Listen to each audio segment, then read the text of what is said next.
अजीब चलन हो गया है। 2014 के पहले सरकार के साथ खड़े होने वालों को हम दलाल कहते थे, आज जो सरकार के साथ खड़े हैं वो पत्रकार हैं। मैं नहीं मानता कि पत्रकारिता कोई नेशन बिल्डिंग का काम है या लोकतंत्र को बचाने का काम है, सरकार से सवाल करने का काम है। मैंने एक ही चीज सीखी है कि जो चीज आपको सच लगे उसको बेखौफ कहते जाइए। आज के जमाने में कोई सच कहना ही नहीं चाहता। इतना डर, इतना खौफ तो मैंने अपनी जिंदगी में कभी देखा ही नहीं। अगर आप सच्चे डेमोक्रेट हैं, सच्चे लोकतांत्रिक हैं, तो आपको हर तबके से, हर फिरके से बात करनी पड़ेगी। बात करिए, उनके सामने अपनी बात मजबूती के साथ रखिए, उनकी बात को सुनिए। आपकी बोली में इतना दम होना चाहिए कि आप उनकी बोली को बदल सकें। तो सबको साथ लेके अगर चल पाएंगे तब तो मुल्क चलेगा, अगर सबको साथ लेके नहीं चल पाएंगे तो मुल्क नहीं चल सकता। तो दिक्कत क्या है कि आज ये तय कर दिया गया है कि आपको इसी रास्ते पर चलना है। अगर आप इस रास्ते पर नहीं चलेंगे तो आप जो है धर्म के खिलाफ हैं, आप भगवान के खिलाफ हैं, आप ईश्वर के खिलाफ हैं और आप सरकार के खिलाफ हैं।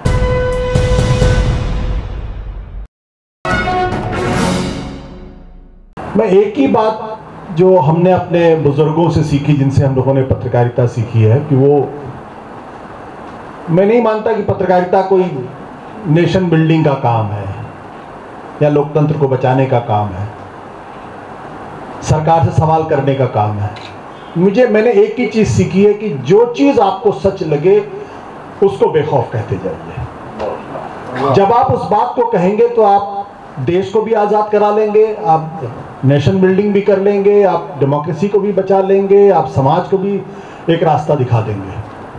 दिक्कत क्या हो गई कि आज के जमाने में कोई सच कहना ही नहीं चाहता।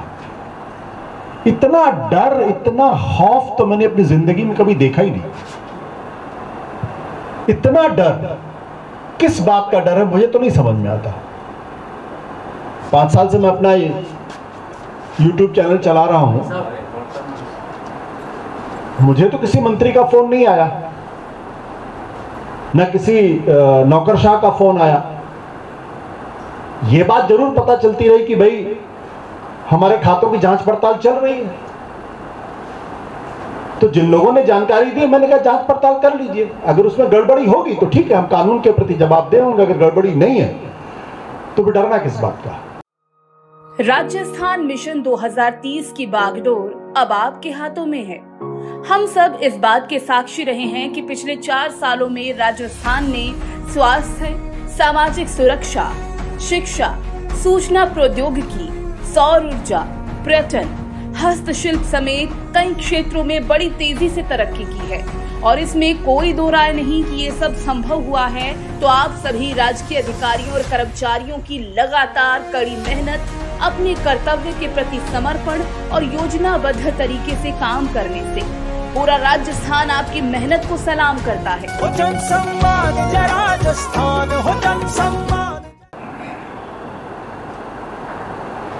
बहुत सारे लोग हमारे बीच में वो खुद ही सेंसरशिप करके बैठ गए हैं, खुद ही डर के बैठ गए। सरकार उनसे कुछ कहती है या नहीं कहती है तो बात का प्रश्न है। और जब मैं IBN 7 में था, 8 साल में वहां संपादक रहा, तो एक बार सिर्फ एक मंत्री का फोन आया था मेरे पास। दुर्भाग्य से अब वो इस दुनिया में नहीं है, प्रियरंजन दास मुंशी साहब, वो IND मिनिस्टर हुआ करते थे। हमने लालू यादव जी के खिलाफ एक स्टोरी की थी, जिस पर क्योंकि वो गठबंधन के साथी थे तो उन्होंने फोन करके उनको बोला था कि भाई ये देखिए हमारा, तो हमने कहा कि भाई आपका जो वर्जन है आप भेज दीजिए, हम वर्जन छाप लेंगे। बोले नहीं, आपने लालू जी का वर्जन नहीं लिया। मैंने कहा हमने उनको फोन किया था, हमारे रिपोर्टर ने, अब वो वर्जन नहीं देना चाहते तो हम क्या करें। तो हमने उसमें स्टोरी में कह दिया कि भाई उनसे बात करने की कोशिश की, उन्होंने बात नहीं की। तो हम लोग, हमारे बीच में बहुत सारे ऐसे लोग हैं जो न जाने क्यों डरेंगे, न जाने क्यों डरेंगे, ये मुझे बात समझ में नहीं आती। और कुछ, इसमें कोई दो राय नहीं कि सरकार की तरफ से भी एक कोशिश तो है कि आप उनकी जबान बोलें, लेकिन ये आपके ऊपर निर्भर करता है कि आप वो जबान बोलना चाहते हैं, नहीं बोलना चाहते। अगर आप उनकी जबान में हाँ मिलाना चाहते हैं, अगर आप रातों रात संपादक बन जाना चाहते हैं, रातों रात बड़ी गाड़ियों में घूमना चाहते हैं, प्रधानमंत्री के साथ सेल्फी खिंचाना चाहते हैं, मंत्रियों के साथ घूमना चाहते हैं, तो फिर पत्रकारिता मत करिए, फिर कहीं और रहिए। हमारे बीच में हम सब लोगों के आदर्श थे, नवभारत टाइम्स के संपादक थे राजेंद्र माथुर साहब, और वो अगर कभी पार्लियामेंट चले जाते तो उनको कोई नहीं पहचानता। वो किसी मंत्री से नहीं मिलते थे, किसी एमएलए से नहीं मिलते थे, किसी मिनिस्टर से नहीं मिलते थे, किसी एमपी से नहीं मिलते थे। वो यहीं पर रहते थे समाचार अपार्टमेंट के पास मयूर विहार में, 3 कमरे का फ्लैट रहा होगा, दफ्तर से घर, घर से दफ्तर, और हिंदी का सर्वश्रेष्ठ अखबार उन्होंने निकाला। जब तक वो संपादक थे, पहले इंदौर में थे, तो नई दुनिया निकाला उन्होंने, छोटे से शहर से राष्ट्रीय स्तर का अखबार निकाला, और जब नवभारत टाइम्स के संपादक बने तो भयानक जबरदस्त तरीके का अखबार निकाला, एक बहुत ही, और वो बड़ा डेमोक्रेटिक अखबार था। हमारे बीच में एक दिक्कत ये पैदा हो गई कि ये आरएसएस का आदमी है, ये बीजेपी का आदमी है, ये फलाने मुसलमान का आदमी है, ये कांग्रेस का आदमी है, हम इसको क्यों छापें? मेरा कहना है, अगर आप डेमोक्रेटिक हैं तो सबके लिए स्पेस होना चाहिए। हाँ, उस लेख में हिंसा नहीं होनी चाहिए, धर्म विषय से खिलाफ जहर नहीं होना चाहिए, लेकिन हर बात हर आदमी को कहने का अधिकार तो है। जितना हमें लगता है कि कई बार क्या होता है कि मैं अपने प्रोग्राम में किसी बीजेपी के आदमी को बुला लेता हूं तो बहुत सारे लोग नाराज हो जाते हैं। मुझसे आपने क्यों बुलाया? मैंने कहा भाई वो एक आवाज है, उससे नफरत करके काम नहीं चलेगा, आपको एंगेज करना पड़ेगा। और डेमोक्रेसी में आप कह ही नहीं सकते कि मैं इनसे बात नहीं करूंगा। बात के अलावा दूसरा कोई रास्ता है ही नहीं, कोई और रास्ता नहीं। अगर आप सच्चे डेमोक्रेट हैं, सच्चे लोकतांत्रिक हैं, तो आपको हर तबके से, हर फिरके से बात करनी पड़ेगी। बात करिए, उनके सामने अपनी बात मजबूती के साथ रखिए, उनकी बात को सुनिए। भाई उनके साथ अगर आज उनकी सरकार है तो ये तो मानना पड़ेगा कि समाज का एक बहुत बड़ा तबका उनके साथ, हम ही नहीं तो हमारे पुरखों ने तो संविधान बनाया था, उसकी एक प्रक्रिया निश्चित की थी, उस प्रक्रिया के तहत सरकारें बनी हैं, सरकारें बिगड़ती हैं। हमें इतना तो भरोसा रखना पड़ेगा कि जिन लोगों ने इनकी सरकारें बनाई है वही लोग उनकी सरकारें भी गिराएंगे। हम अपनी बात को मजबूती के साथ रखते जाएं। तो मैं बार बार कहता हूं, मेरे तो बहुत सारे दोस्त हैं, बहुत ही कटु उनके साथ झगड़े भी हो जाते हैं, लेकिन फिर झगड़े करने के बाद फिर कंधे पर हाथ रख के आपस में घूमते रहते हैं। लोग कहते हैं आप क्यों उनके सामने? मैंने कहा नहीं। और इससे मुझसे मेरे बहुत सारे दोस्त लोग भी मुझसे नाराज रहते हैं कि हम इनके साथ क्यों खड़े। मैंने कहा खड़ा होना प्रश्न, दिक्कत तब पैदा होगी जब आप उनके दबाव में आके अपनी बोली बदल लेंगे। जब आप अपनी बोली बदल लेंगे, आपकी बोली में इतना दम होना चाहिए कि आप उनकी बोली को बदल सकें। उनको अपने हिसाब से उनको समझाएं कि जिस रास्ते पर आप चल रहे हैं ये मुल्क को बर्बाद करेगा। ये वो रास्ता नहीं है जिस पे गांधी जी ने हमको रास्ता चलना सिखाया। ये भगत सिंह का रास्ता नहीं है, सुभाष चंद्र बोस का रास्ता नहीं है, जवाहरलाल नेहरू का रास्ता नहीं है। ये रास्ता आपको सिर्फ एक ऐसे रास्ते पर लेके जाएगा जहां से वापसी संभव नहीं है। और मुझे लगता है कि जब आप समझाएंगे तो लोग समझेंगे। और यही बात मैं अपने तमाम पत्रकार साथियों को भी कहता हूं। मैं जानता हूं कि जो छोटे शहरों में जो पत्रकारिता कर रहे हैं लोग, जिस तरीके की पत्रकारिता कर रहे हैं, वह दिल्ली जैसे शहर से ज्यादा खतरा है वहां पे। और आज के जमाने में जब किसी के खिलाफ एफआईआर दर्ज हो जाए, किसी के घर में रात को 12 बजे कोई आ जाए और अचानक गिरफ्तार करके ले जाए, उसको जमानत नहीं मिलती है, ऐसी धारा ही लगा देंगे, आपका पूरा परिवार बर्बाद हो सकता है। बहुत संकट। इसलिए आप जैसे एसोसिएशन की सबसे ज्यादा जरूरत वहां पे है। लेकिन मैं आपकी राय से बिल्कुल सहमत हूं। सरकार के भरोसे अगर पत्रकारिता करेंगे, सरकार के विज्ञापन पर अगर करेंगे तो फिर आप नहीं कर सकते। तो यही आज की पत्रकारिता की सबसे बड़ी दिक्कत है। क्योंकि बड़े बड़े चैनल रोज आप देखिए, राजस्थान सरकार का विज्ञापन आ रहा है, कहीं छत्तीसगढ़ सरकार का विज्ञापन आ रहा है, कहीं यूपी सरकार का विज्ञापन आ रहा है, कहीं प्रधानमंत्री जी का विज्ञापन आ रहा है। अब जब करोड़ों रुपए का विज्ञापन वो दे रहा है, तो आप जब उनके खिलाफ खबर करते हैं तो एक ही फोन आता है कि विज्ञापन लेना है या नहीं लेना है। तो आपको लगता है कि अरे 10 करोड़ रुपए तो वापस चले जाएंगे, फिर आप क्या करेंगे? फिर क्या करें? हालांकि मैं जानता हूं कि छोटे शहरों में बहुत मुश्किल, अखबार चलाना बहुत मुश्किल काम है, विज्ञापन आपको कहीं ना कहीं से लेना पड़ता है। हम लोग भी सत्य हिंदी चलाते हैं, लेकिन हमने कॉन्शियसली यह फैसला किया है कि हम सरकार का विज्ञापन नहीं लेंगे। यह हमने तय किया, और नहीं हमें लेना भी, क्योंकि हम जानते हैं जिस दिन वो होगा उस दिन हमारे ऊपर भी दबाव आएगा।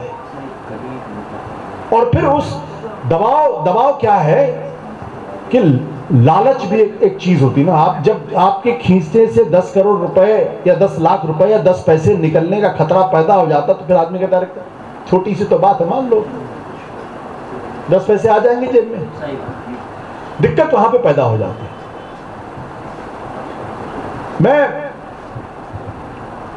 सोशल मीडिया की आप लोगों ने बहुत तारीफ की, लेकिन सोशल मीडिया में भी एक दिक्कत है जो मैं बार बार कहता हूं, बीच का कोई रास्ता ही नहीं है आज की तारीख में। या तो आप इधर हैं या उधर हैं। हम अपने इकोसिस्टम में बात कर रहे हैं, वो अपने इकोसिस्टम में बात कर रहे हैं। वो संख्या बढ़ती नहीं है। 10 लोग इधर खड़े, आप उन 10 लोगों को मुखातिब हैं, 10 लोग उधर खड़े, आप उन 10 लोगों को मुखातिब हैं। प्रॉब्लम क्या है कि ये 10 लोगों में से 5 लोग अगर इधर आ जाएंगे तो ये पलड़ा झुक जाएगा और ये पलड़ा भारी हो जाएगा। जिस दिन ये पलड़ा भारी हो गया उस दिन आपकी जीत हो जाएगी। लेकिन हम अब उनके बीच में बात करते हैं, वो उनके बीच में बात करते हैं। हम लोगों की, मुझे लगता है कि हम पत्रकारों की एक कोशिश ये होनी चाहिए कि जो हमको सच लगता है उसको एज इट इज कहें, बिना ये सोचे हुए कि इनको बुरा लग रहा है या उनको बुरा लग रहा। हो सकता है मेरी बातों को सुनकर आज जो लोग थोड़े से गुमराह हैं, उन बात समझ में आए, उनको लगे बात तो सही कह रहा है, हो सकता है इधर से इधर आ जाए। लेकिन जब हम सब एक ही फिरके को संबोधित करके बात करते हैं तो फिर वो फिरके अलग अलग हैं और उनके बीच में कोई संवाद नहीं है। तो वो जितने इनके साथ है उतने उनके साथ। अगर इनमें से इधर कोई एक आ जाए, अगर ये कोशिश हम कर सके तो हमारे ख्याल से हमारी पत्रकारिता काफी आज के जमाने में थोड़ी सी सार्थक होगी। मेरी इस बात को कोई मानता नहीं, सब मेरा मजाक उड़ाते हैं, तुम क्या बात करते हो, उनसे कैसे बातचीत हो सकती है। मैंने उनसे कैसे बातचीत, मैंने कहा बातचीत के अलावा अगर कोई दूसरा रास्ता हो तो बता दीजिए आप मुझे। कोई रास्ता नहीं है। और आज एक भाई, फलस्तीन और इजराइल को भी बातचीत करनी पड़ती, भारत और पाकिस्तान को भी बातचीत करनी पड़ती। नहीं करनी पड़ती तो बता दीजिए। और जो बातचीत नहीं कर रहे हैं उन मुल्कों का हाल देख लीजिए वहां क्या हालत है।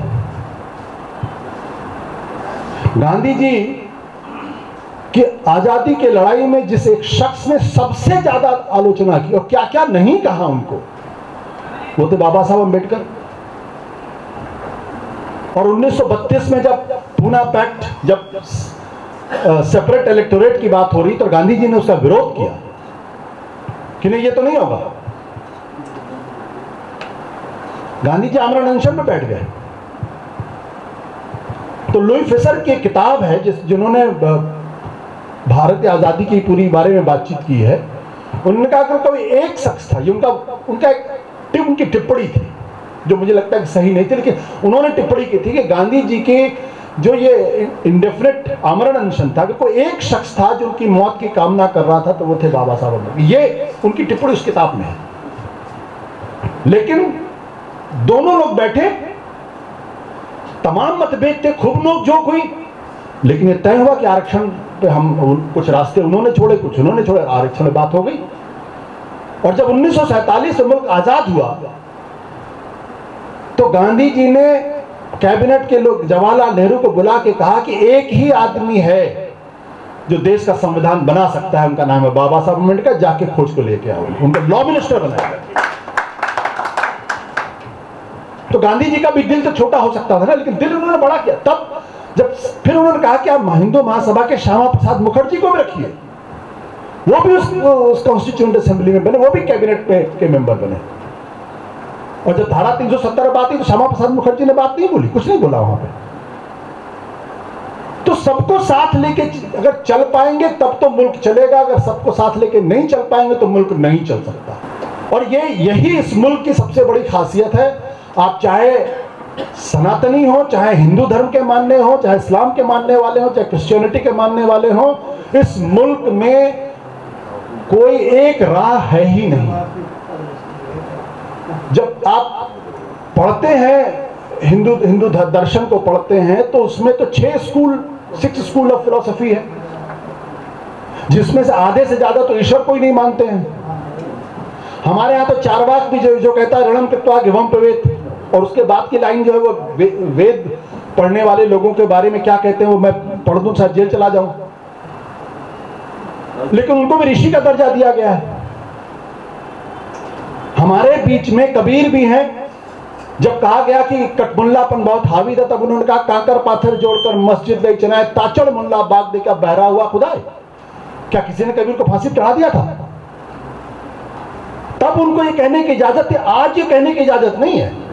आज रहमानी साहब कह देंगे तो पता चला यहां से निकल भी पाएंगे नहीं निकल पाएंगे। इतने मुकदमे हो जाएंगे कि मुकदमे झेलते झेलते इनका जीवन चौपट हो जाएगा। हाँ। और वही कबीर कहते हैं, पाहन पूजे हरि मिले तो मैं पूजू पहाड़, वाते तो चाकी भली पीस खाए संसार। ईश्वर से ज्यादा बड़ा तो उन्होंने चाकी को बता दिया कि उसके खाने से कम आदमी को खाना तो मिलता है। पाहन पूजे हरि मिले, पत्थर पूजने से अगर भगवान मिलता है तो मैं पूजू पहाड़, तो मैं पहाड़ को पूजू, छोटे से पत्थर क्यों पूजू? वाते तो चाकी भली, उससे बेहतर तो चकैया है, कम से कम उसमें से हमें खाने को मिलता है, पीस खाए संसार। तब किसी की भावनाएं आहत नहीं हुई, तब किसी ने नहीं कहा कि आप ईश्वर के शान में गुस्ताखी कर रहे हैं। अरे हम ईश्वर जो इतना महान है, इतना बड़ा है, उनकी रक्षा करने के लिए हमें बीच में ये गुर्गों की जरूरत है। वो आके बताएंगे। अरे उनको मेरी बात बुरी लगेगी तो मेरा निपटारा खुद ही कर देंगे, वो मेरा हिसाब कर लेंगे कि भाई तुमने मेरी शान में गुस्ताखी की, तुम हो कौन? वो तो पलक नहीं, तो कुछ भी करेंगे तो मैं तो खत्म हो जाऊंगा। लेकिन तमाम बीच में लोग आ जाते हैं कि नहीं, अरे आपने तो उनके शान में गुस्ताखी कर दी। तो जब कबीर को ये इजाजत थी कि पाहन पूजे हरि मिले तो मैं पूजू पहाड़, वाते तो चाकी भली पीस खाए संसार, जब ये इजाजत थी, जब मुगलिया सल्तनत थी, तब की बात है। तो ऐसी स्थिति पैदा हो गई है। और वही कबीर क्या कहते हैं, मैं तो राम की बहुरिया। जो एक जगह लगता है कि वो ईश्वर के खिलाफ बात कर रहे हैं, वही कहते हैं मैं तो राम की बहुरिया हूं। तो आप किसकी बात मानेंगे इस सनातन धर्म में? कबीर की मानेंगे जो निराकार परम ब्रह्म की बात करते हैं, जो किसी मूर्ति पूजा के पक्ष में नहीं खड़े होते हैं, जो किसी कर्मकांड को नहीं मानते हैं? या आप उनकी बात मानेंगे जो कर्मकांड की बात करते हैं? और हैं कर्मकांड हमारे यहां भाई, है भगवान श्री कृष्ण हैं, भगवान राम हैं, उनकी पूजा होती है। हम उसको भी बुरा, लोग उसको भी बुरा नहीं मानते, लोग उसको भी बुरा नहीं मानते। तो किस रास्ते पर चलेंगे आप? दिक्कत क्या है कि आज ये तय कर दिया गया है कि आपको इसी रास्ते पर चलना है। अगर आप इस रास्ते पर नहीं चलेंगे तो आप जो है धर्म के खिलाफ हैं, आप भगवान के खिलाफ हैं, आप ईश्वर के खिलाफ हैं, और आप सरकार के खिलाफ हैं। तो ऐसा तो हिंदुस्तान में न कभी था न कभी होगा। अब किसी को मुगालता हो जाए तो बात अलग बात है। लेकिन हाँ, अंत में मैं एक छोटे से शेर से, चूंकि आपका इतना वो हो गया है, वो कहते हैं ना, हमने माना कि तगाफुल न करोगे तुम, लेकिन खाक हो जाएंगे हम तुमको खबर होने तक। तो हमें तो ये मालूम है कि ये इस मुल्क की जो किस्मत है वो इन लोगों के बदलने से नहीं बदलने वाली। लेकिन जो ये वाकया है, जो ये वक्त है, इस वक्त में हम रहे ना रहें, हमने माना कि तगाफुल न करोगे तुम, लेकिन खाक हो जाएंगे हम तुमको खबर होने तक। तो ये मुश्किल दौर है, इसमें कोई दो राय नहीं है। पत्रकारिता पर सबसे ज्यादा हमला हो रहा है, इसमें भी कोई दो राय नहीं है। और सबसे दिक्कत की बात यह कि पत्रकारिता पर वो लोग हमला कर रहे हैं जिनको दरअसल हमारे साथ कंधे से कंधा मिलाकर चलना चाहिए था। वो घर सबसे पहले गिरता है, वो इमारत सबसे पहले ढहती है जिस घर में उसके अपने ही उसके खिलाफ हो जाते हैं। वो भले ही इमारत खड़ी रहे, लेकिन वो इमारत रहती, वो घर नहीं रहता। पत्रकारिता की दिक्कत क्या है कि बड़ी कामयाबी के साथ, बड़ी चालाकी के साथ हमें अपने भाइयों और बहनों में ही बांट दिया गया है। आज इनके खिलाफ होगा तो वो नहीं बोलेंगे, और उनके खिलाफ होगा तो वो नहीं बोलेंगे, और वो हमेशा जो है वो हमें और हम उनको नीचा दिखाने की कोशिश कर। ऐसा पहले कभी नहीं था। हम पत्रकारों में अच्छे लोग भी थे, बुरे लोग भी थे, लेकिन जब पत्रकारिता पर हमला होता तो सब एक साथ खड़े होते थे। आज वो दौर नहीं है। आज बहुत चालाकी के साथ, बहुत कामयाबी के साथ दो अलग अलग खेमे बना दिए गए हैं और अजीब चलन हो गया है। 2014 के पहले सरकार के साथ खड़े होने वालों को हम दलाल कहते थे, आज जो सरकार के साथ खड़े हैं वो पत्रकार हैं। क्या बात है, बहुत अच्छे, बहुत। हम लोग उनको बड़ी हिकारत की नजर से देखते थे जो सरकार के साथ खड़े होते थे। आ गया, बात करते करते आ गया, दल्ला आ गया, हम ये कहते थे।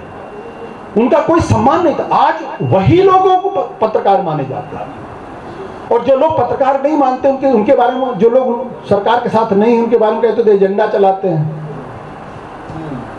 जिनका पत्रकारिता का बुनियादी धर्म है सरकार की आंख में आंख डाल करके सवाल करना, अगर आप सवाल करते हैं तो आप गद्दार हैं।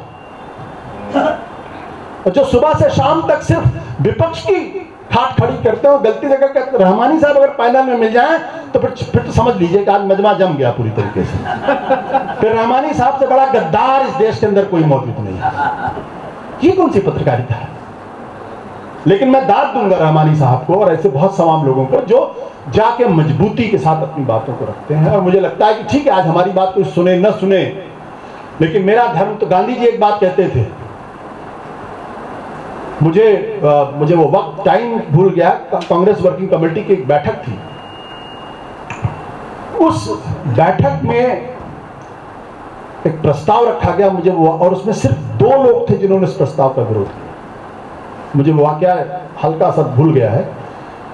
गांधी जी खड़े हुए, उन्होंने कहा सबसे पहले मैं इन 2 लोगों को साधुवाद देता हूं कि तमाम विरोध के बावजूद भी जो उनको सच लगा उसके साथ वो खड़े रहे। वो गलत था, सही था, मेरे लिए महत्वपूर्ण बात नहीं है। महत्वपूर्ण ये है कि इस दौर में मुझे जो गलत लग रहा है मैं उसकी मुखालफत करने के लिए खड़ा हूं या खड़ा नहीं हूं। अगर नहीं खड़ा हूं तो हम पत्रकार नहीं हैं। अगर डर के बैठ गए हैं तो हम पत्रकार नहीं हैं। आजादी की लड़ाई में जिन लोगों ने कुर्बानियां दी उनको हिंदुस्तान याद रखता है और उन्हीं को याद रखा जाएगा जो अंग्रेजों के पिट्ठू बन गए थे। वो जिंदगी भर अपने माथे पर दाग लेके घूमेंगे। गद्दार असल में वो थे, हम नहीं।